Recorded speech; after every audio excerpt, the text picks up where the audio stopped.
네, 새로운 정부 출범 이후에 원화 스테이블 코인에 대한 관심 뜨겁습니다. 특히 디지털 자산 기본법 발의 등 제도적인 입법 논의가 시작되면서 원화 스테이블 코인 기대감 커지고 있는데 또 한켠에선 우려의 목소리도 내놓고 있습니다. 자, 오늘 이 시간에는 스테이블 코인, 특히 원화 스테이블 코인에 대한 이야기 자세하게 짚어보겠습니다. 박성준 동국대학교 블록체인 연구센터장 함께합니다. 안녕하십니까? 예, 안녕하세요. 박성윤입니다. 자, 요즘 뭐 언론계 특히 뭐 증시에서 스테이블 코인, 원화 스테이블 코인 이게 비단 우리만의 이야기가 아닙니다. 전 세계에서 이게 화두가 되고 있는데요. 예. 본격적인 이야기에 앞서서 저희 시청자분들을 위해서 스테이블 코인이 뭐야? 이 개념 정리를 하고 가야 됩니다. 많은 예, 분들이 또 그렇죠. 아시지만 예, 예. 또 익숙하지 않으시거든요. 예. 네. 뭔가요, 스테이블 코인? 말 그대로 스테이블 코인 하는 스테이블이 안정적이지 않습니까? 네. 그래서 기존의 암호화폐, 이제 비트코인, 이더리움 같은 경우 얘기할 때 보면은 가격의 변동성이 크다. 네. 그 실질적인 내재적 가치가 무엇인가 이런 얘기들은 논쟁이 많았었잖아요. 그래서 그런 논쟁을 이제 회피하기 위해서 아예 그런 내재적 가치가 확실한 그런 거에 기반한 이제 암호화폐를 한번 만들어 보자. 그래서 암호화폐 안정성, 변동성이라든지 내재적 가치를 보장하는 네. 그런 암호화폐라고 생각하시면 됩니다. 예. 보통 스테이블 코인 하면 크게 네 가지 종류가 있습니다. 근데 현재 우리나라에서 얘기하는 거는 이제 원화 기반의 스테이블 코인. 화폐형 그런 건가요? 예, 법정 화폐형. 뭐 법정 화폐에 그 패깅된 거죠. 예. 법정 화폐는 아니고 이제 그게 아마 현재 우리나라에서 굉장히 크게 이슈가 되고 논의되고 있다고 생각하시면 됩니다. 미국의 달러 스테이블 코인이라는 것도 또 그럼 거기도 1달러에 연동된 겁니다. 그렇죠. 1달러에 이제 1테더가 되는 거죠. 가장 유명한. 네. 그래서 사실 스테이블 코인의 대표적인 게 테더죠. 예. 자, 그럼 여기서 또 질문을 하실 것 같아요. 네. 시청자분들이. 약간 갸우뚱하죠. 왜 달러가 있고요. 예. 1달러가 1코인 스테이블하다는 거 아닙니까? 네, 맞습니다. 이게 왜 필요해? 이렇게 하면 뭐라고 합니까? 달러 쓰지 왜 1코인은 왜 달러 코인이 왜 필요해? 우리도 1원 쓰지 1원화 스테이블 왜 필요해? 이렇게 질문이 온다면은요. 그 당연한 질문을 하고 계시죠. 예, 원화가 있는데 왜 네. 원화 기반의 스테이블 코인이 필요하냐? 근데 시장에서 필요하기 때문에 지금같이 이제 활성화되고 있겠죠. 네. 그럼 시장에서 왜 필요한가? 예. 그럼 여러 가지 필요성이 있는 데가 있습니다. 제가 볼 때 가장 크게 보는 거는 보통 사람들은 이제 외환송금에 대한 예를 들더라고요. 우리 보통 외국에 외환송금 하게 되면은 그 원화를 갖다 은행 가서 달러로 바꾸고, 그렇죠. 그다음에 그 달러를 가지고 이렇게 절차를 밟아가지고 이제 미국에 보내지 않습니까? 미국 은행한테 쏘죠. 쏘죠. 예. 근데 그건 뭐냐? 그 이유가 뭐냐면 원화라는 게 디지털의 특성을 갖지 않기 때문입니다. 만약에 우리나라 원화가 종이화폐에서 디지털 화폐라는 특성을 가지고 있다면은 그걸 뭐 은행 가서 뭐 이렇게 할 필요가 없지 않습니까? 그냥 바로 인터넷으로 송금할 수 있지 않습니까? 예, 상대 사람에게. 예, 그렇죠. 예. 그래서 그런 이유가 시장에서 가장 필요한 거고요. 두 번째는 제가 가장 사실은 저는 중요하게 생각하는 게 금융 포용성입니다. 우리나라 같은 경우는 크게 문제가 되지 않지만 사실은 은행 계좌 없는 사람들이 지구에 한 15억 정도가 있습니다. 예. 은행 계좌가 없다는 얘기 뭐냐면은 계좌 이체 같은 걸 못 하지 않습니까? 결제도 못 하고. 예. 그렇다고 현금으로 할 수는 없지 않습니까? 예. 근데 그 현금이 디지털하게 된다 그러면은 계좌가 없는 사람도 이제 디지털 스테이블 코인을 쓰게 되면 지갑이라는 거 하나만 스마트폰에 설치를 하면은 자기들은 전 세계 금융 그 활동을 할 수가 있는 거죠. 네. 이런 시장에서 필요성이 굉장히 큽니다. 그리고 또 하나가 이제 앞으로 이제 금융 생태계가 이제 탈중앙화되고 있습니다. 그 말은 뭐냐면 현재 우리가 하고 있는 금융 생태계를 세파이라고 얘기한다면은 미래에는 이제 탈중앙화된 P2P 금융 생태계, 개인 대 개인, 예, 디파이. 디파이라고 얘기합니다. 네. 그럼 그 디파이에서는 원화를 쓸 수 없지 않습니까? 그 디파이에 쓸 수 있는 또 다른 원화의 디지털 화폐가 필요한데 그 역할을 스테이블 코인이 해줄 수가 있다는 겁니다. 그 시장에서는 원화 기반 스테이블 코인의 사용성이나 필요성은 상당히 큽니다. 크다. 그래서 필요한 겁니다. 예. 바로 드는 생각이요, 센터장님. 그럼 은행들 어떡합니까? 시중 은행들은 이제 다 망합니까? 왜냐면 그 송금 수수료도 못 받고 우리끼리 다 해버리면 은행들은 어떡하죠? 존재한다고 쳐도 하나 사업부가 날아가는데? 그렇죠. 망하는 게 아니라 새로운 세상에 적응을 하셔야죠. 아, 은행들도요? 예, 그래서 은행들도 스테이블 코인에 관심을 많이 갖는 이유가 현재 은행들이 그 취급하는 상품들이 있지 않습니까? 예. 그건 원하지 않습니까? 암호화폐 아직 안 하지 않습니까? 예. 근데 이제 나라에서 현재는 못하게 하지만 원화 기반 스테이블 코인이 있다면은 그것도 이제 은행에서는 자기들의 대상 상품으로 갖고 싶어 하겠죠. 네. 이제 그런 것들을 이제 정리를 해야 되는 문제가 남아 있는 겁니다. 예. 현재 스테이블 코인 시장을 한번 좀 조망해 주십시오. 왜냐하면 이제 연령대에서 좀 다른데 이게 이제 MZ 친구들, 뭐 20대, 30대들은 이 테더라든가 또 USDC라든가 이런 스테이블 코인에 또 익숙합니다. 그러니까 어느 정도 사이즈고 얼만큼 빠르게 성장해 왔는지 좀 알려주셔야 또 원화 스테이블 코인에 대한 이야기도 되거든요. 어느 정도입니까, 현재 시장 규모? 원화 기반 스테이블 코인이라는 게 사실은 이제 암호화폐 한 종류인데요. MZ 세대뿐만이 아니라 우리나라에서 주로 이제 참여하는 세대는 이제 30대, 40대, 20대도 물론 있지만요. 예, 그리고 다이 스테이블 코인을 씁니까? 스테이블 코인에 대한 관심을 가지고 있고요. 있다. 스테이블 코인 이전에 암호화폐에 대한 인식들을 많이 가지고 계십니다. 그렇죠. 그래서 시장 수요가 네. 단순 MZ이 아니라 예. 상당히 40까지? 예, 20, 30, 40. 저도 하잖아요. 제가 60인데. 60의 일부. 그러니까 상당히 많은 사람들이 관심이 많고요. 예. 그 단적인 예가 우리나라 암호화폐 거래소에 들어가 있는 고객 수가 한 1,000만 명 됩니다. 우리나라 경제 인구의 반 정도가 됩니다. 그러니까 이거는 MZ세대 문제가 아니라 예. 우리나라 전체 시장의 문제라는 거는 꼭 제가 업비트 계좌가 그 정도 됩니까? 지금 예. 1,000만 계좌? 다 합쳐서요. 5대 합쳐서. 거래소 합쳐서. 예. 네. 그래서 현재 스테이블 코인 시장 규모 자체만 보면은 지금 현재 시간 기준으로 하면 한 335조 원 됩니다. 엄청나죠. 쓰네요. 예. 예.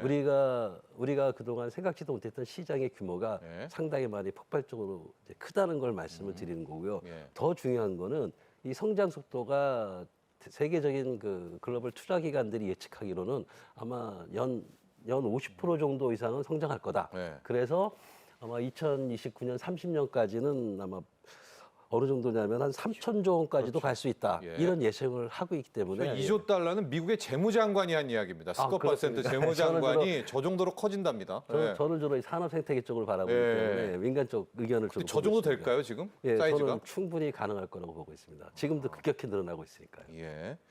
자, 그런데 이제 저렇게 스테이블 코인 그 시작을 쫓아가 보니까 가장 먼저 이쪽을 막 붐업시킨 게 미국이었습니다, 여러분. 좀 이따 우리가 원한 이야기할 텐데 미국이 왜 이렇게 달러 스테이블 코인에 집착하느냐?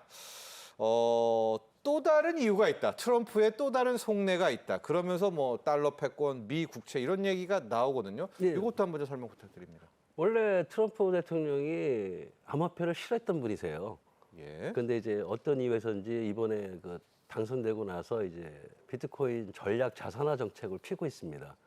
그 기반에 뭐가 있냐면은 사실은 제가 볼 때 달러 기반 스테이블 코인이라는 게 있습니다. 예. 그 달러 기반 스테이블 코인을 이제 제도권으로 해서 미국이 어떻게 보면 주도하겠다는 이유는 제가 볼 때 크게 두 가지입니다. 미중 간의 패권 전쟁에서 특히 그러니까 달러에 대한 패권을 유지하기 위한 전략으로 예. 아마 달러 기반의 스테이블 코인을 활용하시는 게 첫 번째고요. 두 번째는 뭐냐면은 글로벌 결제 이제 어차피 디지털화 될 거 아닙니까? 그러면 기존의 뭐 스위프트망이라든지 아까도 말씀드린 그 기존의 금융 생태계에서 가지고 있던 전 세계 결제망을 미국이 달러 기반 스테이블 코인을 가지고서 선점하고 싶은 게 있습니다. 그래서 플랫폼을요. 예, 플랫폼. 예. 그래서 아마 제 생각에는 미국이 달러 기반 스테이블 코인을 가지고 전 세계적인 결제 프레임워크에 대한 표준화를 선점하고 싶은 것 같아요. 네. 그 얘기는 이제 결제망을 이제 주도하게 되겠죠. 그다음에 세 번째가 미래는 우리 그런 얘기 많이 하잖아요. 디지털 경제라고. 예. 이제 그 디지털 경제가 되면은 거기서는 디지털 금융 생태계가 나올 거고 제가 볼 때 그거는 당연히 탈중앙화 금융 생태계를 포함할 거라는 거죠. 디파이라든지 이런 것들. 종이돈을 일단 안 쓸 것 같아요. 그렇죠. 예, 예. 예. 디지털에서 어떻게 종이돈을 쓸까요? 그러다 보니까 디지털 이제 조만간 이제 탄생하게 될 그리고 조만간 우리가 이제 바라봐야 되는 디지털 금융경제 생태계에서의 주도권을 확보하고 싶은 이런 어떤 전략이 있지 않느냐는 게 저의 생각이고요. 네. 아마 대부분의 그 전문가들이 그런 생각을 하고 있습니다. 자, USDC나 그럼 USTD나 이제 1달러 1코인이잖아요. 뭐 발행을 막 할 거 아닙니까? 뭐 예. 10조, 100조 발행을 예. 한다. 그럼 그 회사들은 얼만큼을 갖고 있어야 됩니까? 1대1입니까? 그게 이제 달러 기반 스테이블 코인이 하게 되면은 사실은 거의 이제 화폐화되는 특성이 있지 않습니까? 예. 근데 그렇게 되면 그 스테이블 코인을 발행을 한 다음에 예. 거기에 대한 준비금이 지금과 같은 지금 금융시스템 같은 경우는 제가 아는 바로 10% 내는데 맞습니다. 그렇게 되면은 지급준비금이죠. 예, 지급준비금이. 근데 그렇게 되면은 사실은 여러 가지 시장적인 문제가 생길 것 같아요. 그래서 현재 미국에서 얘기하는 그 지급준비금은 현재는 100%입니다. 1대1이에요. 예, 1대1입니다. 네. 그래서 달러 기반 스테이블 코인을 발행하는 회사는 발행한 금액만큼 지급 준비금으로 100%를 가지고 있어야 되는 게 대체적인 규제하의 흐름입니다. 그럼 다 미 국채를 쌓아놓겠네요. 예, 그러니까 네. 달러나 또는 이제 국채나 이걸 기준으로 이제 발행을 할 겁니다. 네. 예. 자, 트럼프 대통령 왜 이렇게 달러 스테이블 코인을 강조하고 막 붐업을 시키냐? 그 이면에는 달러 패권, 또 미 국채 지키기가 있다. 이 설명을 해주셨는데 미국 이야기를 하니까 중국 이야기를 안 할 수가 없습니다. 중국도 또 이 디지털에 있어서는 뒤지지가 않고요. 중국 가보신 분은 알겠지만 거의 다 노점에서도 이 거래 하거든요. 다 페이 거래를 하잖아요. 예. 중국은 스테이블 코인 안 합니까? 저는 이제 이런 얘기를 많이 했습니다. 예. 현재 전의 전쟁이 디지털 전의 전쟁으로 바뀌었다. 그 디지털 전이라는 게 이제 화폐 디지털화죠. 예. 그래서 이제 미래는 디지털 전의 전쟁이 시작이 되는 거고 그 전략으로 중국은 CBDC를 썼습니다. 그러니까 디지털 일종의 법정화폐죠. 그걸 디지털 위안화라고 했고. 그러니까 중앙은행이 중앙은행이 직접 이제 예. 화폐 디지털화를 직접 하는 겁니다. 네. 미국은 현재 이제 달러 기반의 스테이블화 정책을 쓰는 거고요. 민간 기업이었죠. 그러니까 정부와 순수하게 민간 기업의 모든 걸 맡기는 게 아니고 정부가 관리는 해야 되겠죠. 네. 중요한 건 정부하고 민간이 주도한 달러 기반 스테이블 코인 정책을 쓰는 겁니다. 이 사이에서 제가 볼 때는 미국이 지금 추진하는 이거 달러 기반 스테이블 코인이 디지털 전의 전쟁에서는 유리할 것 같아요. 예. 그래서 이제 중국은 여기에 대해서 질 것 같습니다. 그러면 중국도 이제 패권을 유지해야 되잖아요. 예. 그럼 중국도 가만히 있겠습니까? 제 생각에는 디지털 전의 전쟁에서 중국도 아마 위안화 기반의 스테이블 코인을 발행할 거라고 저는 생각합니다. 예. 네, 예. 그게 제가 볼 때는 중국이 디지털 전의 전쟁에 CBDC 전략만 하나 가지고는 안 된다는 걸 느꼈을 거고요. 아마 중국도 위안화 기반 스테이블 코인을 저는 발행할 걸로 보고 있습니다. 자, 지금 CBDC가 있고요. 예. 스테이블 코인 이렇게 양대 산맥으로 좀 나뉘고 있는 예, 것 같은데 얼핏 듣기에는 CBDC가 더 안정성이 있는 것 같거든요. 왜냐하면 중앙은행이 이거를 해야 되지 않나 또 이렇게 생각을 가신 예. 분들도 계실 것 같은데 어쨌거나 지금 얘기하는 스테이블 코인이 민간에서 주도한다면 기존의 제도권, 기존의 기득권 이 금융 플랫폼과는 이거 조율을 누가 합니까? 이거 굉장히 힘들겠는데요. 그게 정부에서 해줘야 되는 역할 중에 하나가 예. 그거죠. 중국은 거의 조율을 안 하고 이제 정부 100% CBDC 주도로 가는 니까. 거고. 예. 네. 그게 문제라는 거죠. 그럼 시장이 어떤 요구사항 같은 걸 반영하는 데는 한계가 있지 않겠습니까? 그래서 미국은 달러 기반 스테이블 코인을 가면서 민간 기업들하고의 아주 협력을 잘 하시는 것 같아요. 그래서 시장의 수요와 정부의 목적이 잘 조화가 돼서 예. 그래서 이제 디지털 전의 전쟁에서 승리를 할 것 같은 생각을 저는 한다는 말씀을 드리는 겁니다. 자, 그런데 이런 와중에 우리나라도 여기에 도전장을 내밀었습니다. 바로 원화 스테이블 코인인데 우리는 왜 원화 스테이블 코인이? 우리도 마찬가지 이유인가요? 역시 미래 디지털 경제를 위해서? 그렇죠. 해야 되는 거죠. 네. 만약에 제가 볼 때는 우리나라에서 원화 기반 스테이블 코인을 허용하느냐 안 하느냐는 그중에 하나의 큰 줄기인 건 맞지만요. 가장 중요한 거는 제가 말씀드린 전의 전쟁에서 디지털 전의 전쟁으로 바뀌었지 않습니까? 네. 눈에 보이는. 그렇다면 디지털 전의 전쟁에서 우리나라의 전략이 필요한 거죠. 우리나라는 그럼 디지털 전의 전쟁에서 어떻게 할 거냐? 그래서 저는 그 중에 하나의 줄기로서 이제 원화 스테이블 코인을 반드시 발행을 해야 된다고 생각하는 사람입니다. 네. 그런데 좀 안티라고 할까요? 여기에도 좀 반대 의견을 하시는 분은 야, 사람들이 다 달러 스테이블 코인 쓸 텐데 원화 스테이블 코인을 왜 발행해? 이런 의견을 좀 하시더라고요. 이런 걸 누가 이렇게 제시를 한다면 우리 센터장님께서는 그분에게 저는- 뭐라고 이야기를 저는 하실까요? 그런 얘기합니다. 네. 그럼 달러가 있는데 왜 원화가 필요하냐? 음. 통화주권이죠. 네, 가장 통화주권. 기본적인 건 통화주권입니다. 그다음에 더 중요한 건 뭐냐면은 원화 기반 스테이블 코인이라는 게 단순히 통화주권의 문제가 아니라 제가 아까 말씀드린 산업 생태계를 아주 혁신할 수 있는 네. 하나의 기초적인 툴이 될 수 있다는 겁니다. 그래서 우리나라가 원화 스테이블 코인을 발행을 통해서 원화 스테이블 코인을 가지고 남들이 생각 못했던 틈새 시장을 찾아야죠. 그래서 결국 원화 스테이블 코인이 활성화돼서 유동성, 그러니까 다른 나라에서 많이 사용하면 할수록 우리나라의 원화 가치가 커지는 거 아니겠습니까? 그럼 그걸 찾아야죠. 네. 반드시 원화 패배 의식에 우리가 사로잡힐 필요는 없네요. 예, 저는 해보지도 않고 왜 그런 말씀하시는지 잘 모르겠어요. 저는 이제 솔직히 말씀드리면 저는 우리나라 청년들을 믿습니다. 우리나라 인터넷 혁명 시기에 우리나라에서 만든 IT 비즈니스 창조적인 모델 굉장히 많습니다. 예. 그게 규제 때문에 사장된 것도 조금은 있지 않습니까? 중요한 건 우리나라 청년들에게 IT 비즈니스 그 모델을 창출할 수 있는 분위기를 우리가 상당히 정부가 지원을 해줬어요. 네. 그 중에 하나가 팁스 제도고. 좋습니다. 마찬가지로 이제 원화 기반 스테이블 코인을 통해서 어떤 새로운 혁신적인 비즈니스 모델을 청년들에게 만들 수 있게끔 정부가 해줘야 되는 게 문제지. 네. 그걸 왜 하느냐고 하는 건 전 아닌 것 같습니다. 자, 그래서 이제 신정부 들어서 디지털 자산 기본법이 발의가 됐습니다. 이제 이게 일명 원화 스테이블 코인법 이렇게도 이제 시장에서 알려져 있는데 이 법안 내용 좀 볼게요. 우리나라 법입니다. 네. 디지털 자산 기본법은 일반법입니다. 그거는 이제 원화 기반 스테이블 코인만을 다루는 게 아니고요. 네. 가장 기본적으로는 디지털 자산 전체에 관한 내용을 담고 있습니다.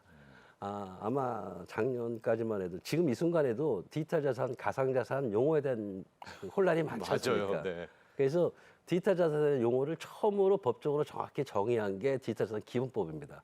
그것만 봐도 상당히 의미가 있고요. 두 번째 저는 의미 있는 게 보는 게 뭐냐면은 우리나라에서는 암호화폐 발행이 정책적으로 금지되어 있습니다. 네. 예. 그래서 이제 우리나라에서 암호화폐 사업을 하려면은 이제 외국 가서 해야 된다든지 하는 것들이 현재 우리나라의 산업 생태계예요. 예. 그리고 또 하나가 뭐가 있는 그 중에 얘가 이제 위메이드입니다. 예. 위메이드는 우리나라 업체가 아닙니다. 외국 업체죠. 우리나라 사람. 또 하나가 뭐냐면은 벤처기업 지도에서 암호화폐 관련 산업은 벤처 인증을 못 받게 돼 있습니다. 마무리 발언으로 이제 앞으로 좀 더 입법도 보완해야 된다고 하고 예. 뭐 의회도 발빠르게 뛰고 있습니다. 어떤 재원, 우리 원화 스테이블 코인의 활성화를 위해서 거기까지도 함께 좀 얘기해 주시면서 마무리 짓죠. 그러니까 한국은행하고 금융당하고 입장이 좀 틀린 것 같아요, 우리나라는요. 네. 한국은행 같은 경우에는 원화 기반 스테이블 코인을 화폐 같이 생각하시는 것 같아요. 네. 그러다 보니까 우리나라 통화 정책에 뭔가 좀 문제가 있지 않을까라고 우려하시는 것 같습니다. 즉 다시 말해서 이게 P2P니까 원화마켓 스테이블 코인을 하게 되면 외국에서도 쉽게 살 수 있지 않습니까? 그러니까 국부가 자연스럽게 유출이 되는 거죠. 그럼 이제 우리나라 이제 원화가 외국에 막 나갔다가 어떤 문제가 생기냐면은 외국에서 우리나라에 대한 어떤 경쟁력이나 미래 가치를 안 보고 그걸 던지는 경우에 네. 상당한 이제 방어에 대한 문제가 생기겠죠. 맞는 말 같은데요? 예. 네, 네. 그런 거를 이제 한국에서는 가장 크게 걱정하는 거고요. 예, 또 예. 하나가 뭐냐면 이제 그걸 이제 우리 코인론의 일종이죠. 그게 정부의 교육이고 원화마켓 그 스테이블 코인을 발행한 어떤 회사들이 만약에 문제가 생기면 동시에 인출하게 되는 문제가 생기지 않습니까? 그걸 이제 견딜 수가 있느냐는 그걸 보통 우리는 코인론 문제라고 얘기합니다. 네. 이제 그런 거에 대한 문제점에 대해서 고민을 많이 하시더라고요. 예. 근데 저는 이제 풀 수 있다고 생각하는 사람인데 일단은 네. 그런 고민을 하시는 거고 현재 제가 볼 때 정부에게 바라는 거는 정부의 의지입니다. 이거는 반드시 해야 되는 거고 이걸 통해서 우리나라가 이제 디지털 자산이 앞으로 커다란 제도권 안으로. 들어오게 만들어서 미래 디지털 금융 경쟁력을 확보해야 된다는 의지가 있어야 된다는 거고요. 예. 그 의지를 갖기 위해서는 먼저 인식이 조금 바뀌셨으면 좋겠어요. 그러니까 예. 부정적으로 보는 인식에서 좀 긍정적으로 바라보는 인식. 그리고 그게 요즘 차근차근히 나타나고 있습니다. 그래서 디지털 자산 기본법도 그렇고 또 하나는 이제 스테이블 코인도 허용하실 것 같아요. 네네. 할 것 같습니다. 예, 허용하시겠다는 얘기는 일단 인식이 좀 바뀐 거죠. 예. 그래서 사실 저는 기대를 많이 하고 있습니다. 자, 또 정부의 의지 이야기를 해주셨고 한국은행의 또 잠재적인 그 위험도 함께 이번에 보완해야죠. 공론화 시켜야 되겠죠. 공론화 시켜야죠. 네, 예. 좋습니다. 지금까지 박성준 동국대 블록체인 연구센터장과 함께했습니다. 오늘 감사합니다. 예, 감사합니다.